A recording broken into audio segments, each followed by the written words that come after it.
देखिए, हमारी मुख्य रूप से मांग यही है, जो एनटीए लगातार इस तरीके का घोटालेबाजी कर रहा है और जिस तरीके से सरकार उसको संरक्षण दे रही है, अभी तक सरकार की तरफ से भी उनको बर्खास्तगी नहीं मिली है। जो शिक्षा मंत्री है, जो मामी डाला है, जो यूजीसी चेयरपर्सन है, हम चाहते हैं उनकी बर्खास्तगी हो, उनको उनका इस्तीफा चाहिए। दूसरी बात, एनटीए जिस तरीके से लगातार इस तरीके के पेपर लीक में बार बार इस तरीके की उनकी खबरें आ रही है, एनटीए को भंग किया जाना चाहिए। इस तरीके के एनटीए जो है बार बार छात्रों का जो भविष्य खराब कर रहे हैं, इतने पेपरों की तैयारी करने के बाद इतने सालों की मेहनत छात्रों की जो बर्बाद जा रही है, हमारी लगातार ये मांग रही है।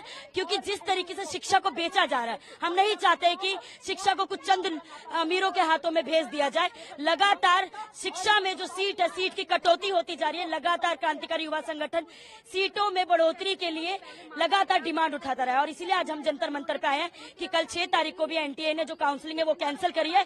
इससे ये साबित होता है कि सरकार उसको बिल्कुल भी कंट्रोल नहीं कर रही है और वो अपने मन से जो उसके मन में आ रहा है वो करे जा रही है। यानी कि सरकार उसके साथ है, सरकार छात्रों के साथ नहीं है। बस बोलने के लिए सरकार बोलती है कि छात्रों के लिए हमने बहुत अच्छे कानून बनाए, लेकिन कोई कानून नहीं है।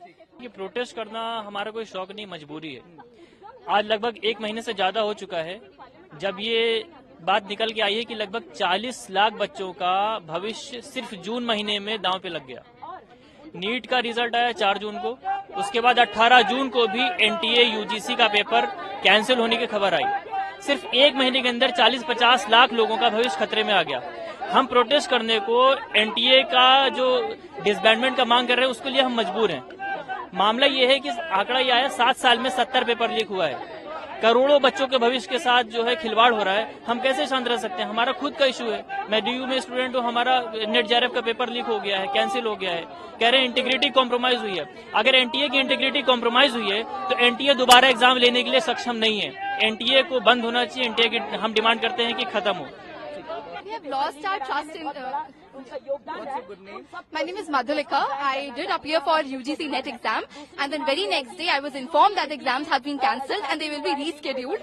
And basically, all our efforts, like all our opportunities, have been simply put on stake because the government does not care, the NTA does not care, the UGC does not care, and even the Education Ministry does not care.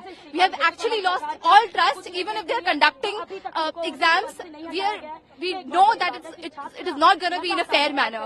We demand disbandment of NTA. That is why we as students are here to raise our demand that we do not want that corrupt NTA to organize to hold exams, which is completely incompetent in conducting exams in a fair and just manner. But the government is saying they are conducting a free and fair investigation of all these matters, and those students who are facing the issues have also given the re-examination option.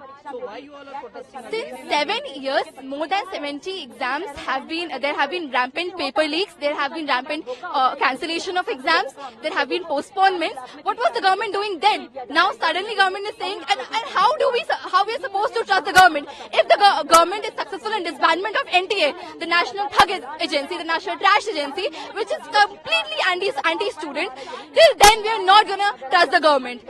And especially we are demanding the resignation of the Education Minister Dharmendra Pradhan, because he is completely incapable of assuring students a fair and just exams.